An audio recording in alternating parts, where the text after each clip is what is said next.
परिचय। हेलो दोस्तों, जैसा कि हम सभी जानते हैं, हमारे आसपास इतने सारे सूक्ष्म जीव हैं। इन्हें कई समूहों में वर्गीकृत किया जाता है।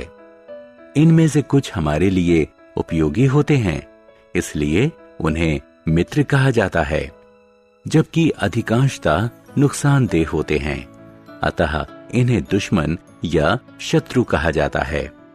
अतः इस पाठ में हम इन सूक्ष्म जीवों की मित्र और शत्रुओं की प्रकृति के बारे में जानेंगे। अतः इस पाठ में हम इन सूक्ष्म जीवों की मित्र और शत्रु की प्रकृति के बारे में जानेंगे।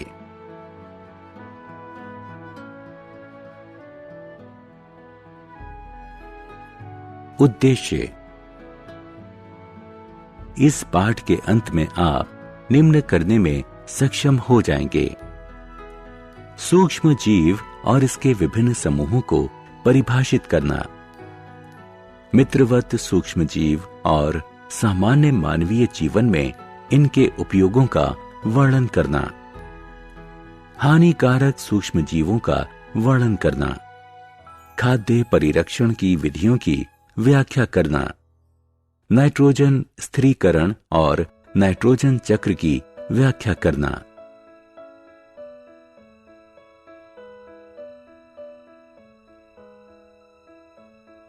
सूक्ष्म जीव और उनकी आदतें। वरुण, फल के इस टुकड़े को मत खाओ, अब ये दूषित हो चुका है और तुम्हारे स्वास्थ्य के लिए हानिकारक है। लेकिन क्यों दीदी? जमीन पर ढेर सारे कीटाणु हैं और वे इतने छोटे हैं कि तुम उन्हें खुली आंख से नहीं देख सकते और वे तुम्हें नुकसान पहुंचा सकते हैं। ये क्या है? इन्हें सूक्ष्म जीव कहा जाता है। दोस्तों, आपको जानकर हैरानी होगी कि सूक्ष्म जीव खाना बनाने में हमारी सहायता कर सकते हैं और यही हमें बीमार भी बना सकते हैं। इसलिए इनके बारे में विस्तार से अधिक जानकारी प्राप्त करने से पहले आइए हम ऐसे सूक्ष्म जीवों और उनकी आदतों के बारे में जानते हैं। सूक्ष्म जीव या जीवाणु आकार में इतने छोटे होते हैं कि उन्हें खुली आंख या बिना किसी सहायक साधन के नहीं देखा जा सकता। इन्हें व्यापक स्तर पर 4 प्रमुख समूहों में वर्गीकृत किया जाता है। ये हैं जीवाणु, कवक, प्रोटोजोआ और शैवाल। विषाणु भी सूक्ष्म होते हैं। सूक्ष्म जीव विभिन्न वातावरणीय परिस्थितियों में जीवित रहते हैं।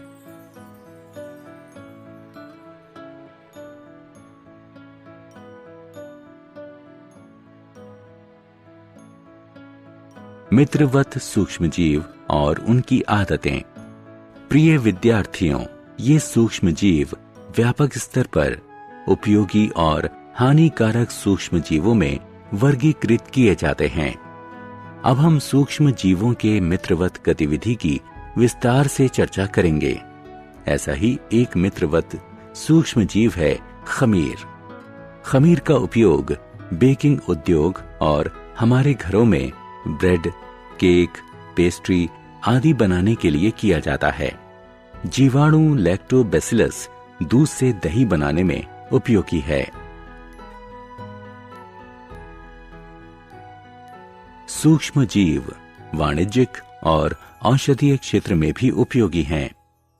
उदाहरण के लिए अल्कोहल, बियर और शराब के व्यापक उत्पादन के लिए खमीर यानी यीस्ट का उपयोग डिस्टिलरी उद्योग में किया जाता है।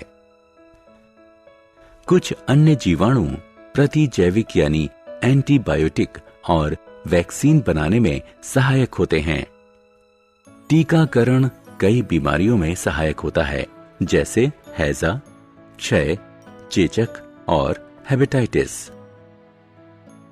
अब मैं आपको बताता हूं कि उपयोगी सूक्ष्म जीवों द्वारा प्रदान किए जाने वाले अन्य लाभ क्या हैं। कुछ जीवाणु और नीले हरे शैवाल वायुमंडलीय नाइट्रोजन स्थिरीकरण प्रक्रिया द्वारा मिट्टी की उर्वरा शक्ति बढ़ाते हैं। नाइट्रोजन स्थिरीकरण जीव वैज्ञानिक प्रक्रिया है जिसमें जीवाणुओं की सहायता से वायुमंडलीय नाइट्रोजन को अमोनिया में बदला जाता है। ऐसे कई अन्य मित्रवत एनारोबिक जीवाणु हैं जिनका उपयोग बायोगैस के संश्लेषण में किया जाता है। Biogas methane, carbon dioxide, hydrogen और हाइड्रोजन सल्फाइड का मिश्रण होती है।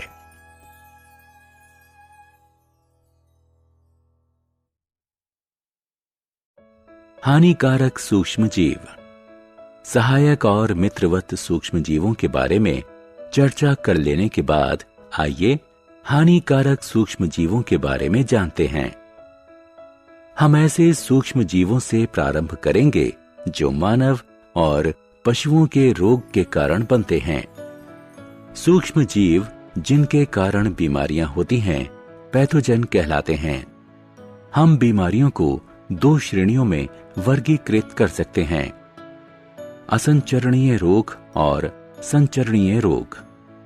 असंक्रामक रोग एक व्यक्ति से दूसरे में प्रवेश नहीं कर सकते, जबकि संक्रामक रोग वायु, जल और आहार आदि के माध्यम से एक संक्रमित व्यक्ति से दूसरे स्वस्थ व्यक्ति में प्रवेश कर सकते हैं। सामान्य जुकाम संक्रामक रोग का सबसे सामान्य उदाहरण है।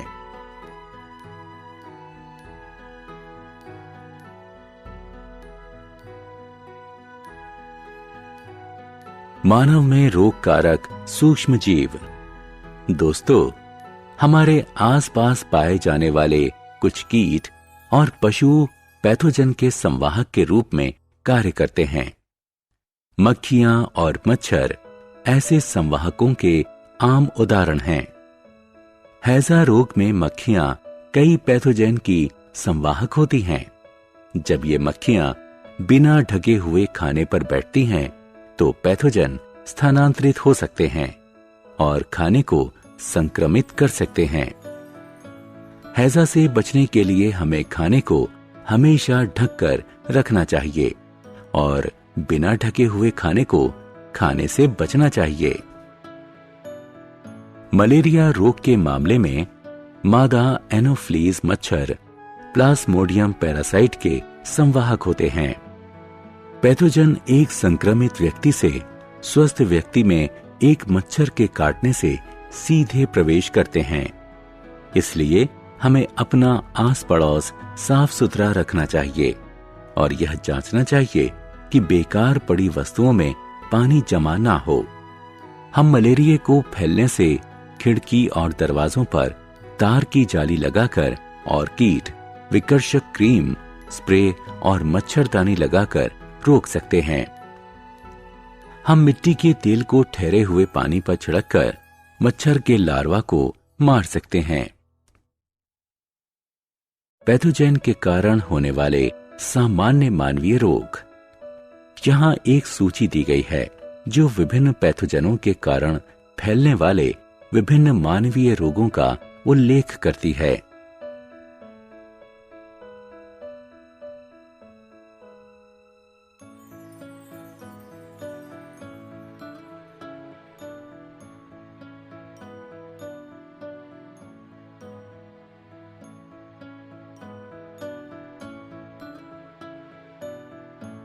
जंतुओं में रोगकारक जीवाणु। आइए अब अपने अगले विषय पर चलते हैं जिसमें पशुओं में रोग पर चर्चा होगी। क्या आपने पैथोजन के द्वारा पशुओं को होने वाले किसी रोग के बारे में सुना है? एंथ्रेक्स और पैर तथा मुंह के रोग पशुओं के रोगों के आम उदाहरण हैं। एंथ्रेक्स बैसिलस एंथ्रेसिस के कारण होने वाला बैक्टीरियल रोग है, जो कि यह मवेशियों के पैर एवं मुंह में होने वाला रोग विषाणु के कारण होता है। पौधों में रोग उत्पन्न करने वाले सूक्ष्म जीव। आइए अब जानते हैं पौधों में होने वाले रोगों के कारणों को। ऐसे कई सूक्ष्म जीव हैं जो विभिन्न पौधों में रोगों का कारण होते हैं। निम्न तालिका कुछ पौधों में होने वाले व्यापक रोगों और उनके कारण बनने वाले पैथोजेन को सूचीबद्ध करती है। खाद्य विषाक्तन यानी फूड पॉइजनिंग।